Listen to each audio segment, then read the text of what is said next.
ये क्या भाई लोग, अचानक से हो गया बवाल। खेसारी लाल यादव और विनय बिहारी का ये तस्वीर आप लोग देखिए, एक होटल का है और ये कुछ और नहीं, चुनाव प्रचार करने पहुंचे हैं भोजपुरी के ट्रेंडिंग स्टार खेसारी लाल यादव।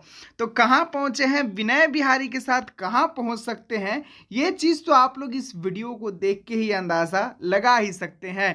तो जी हाँ मेरे दोस्तों, आप लोगों को बता दें कि आज अचानक से खेसारी भैया एक बैक लाइव आते हैं रैली में, और वो वीडियो देख के सभी लोग हैरान रह जाते हैं। यहाँ पर अपने पूरे टीम के साथ खेसारी भैया रैली करते आज नजर आए हैं। क्योंकि इससे पहले तो ना खेसारी भैया ने कोई वीडियो बनाया था, ना कोई जानकारी बताया था कि मैं कहाँ पर रैली करने जा रहा हूँ, किस पार्टी के लिए रैली करने जा रहा हूँ, कुछ भी जानकारी नहीं था मेरे भाई। फिर भी लोगों का जन सैलाब देखिए खेसारी लाल यादव को देखने के लिए।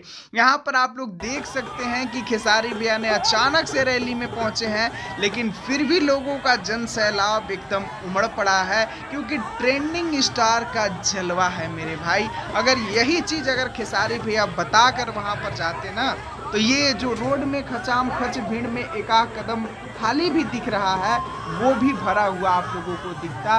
क्योंकि यहाँ पर अचानक से पहुंचे हैं। और आप लोगों को बता दें कि यहाँ पर खेसारी भैया विनय बिहारी के द्वारा बुलाए गए थे। जो विनय बिहारी लगातार आप लोग सुने होंगे कि मतलब पवन भैया के बारे में तारीफ करते हैं, पवन भैया के बारे में हमेशा उनके पक्ष लेकर बात करते हैं। वही विनय बिहारी के द्वारा खेसारी भैया को यहाँ पर बुलाया गया था, और खेसारी भैया यहाँ पर पहुँचे और एकदम से गर्दा उड़ा दिए हैं। खैर अभी के लिए बस यही था खास जानकारी। उम्मीद है आप लोगों को पसंद आया होगा। पसंद आया तो छोटा सा काम करते जाइएगा, वीडियो को लाइक और चैनल को सब्सक्राइब करके ज़रूर जुड़िएगा।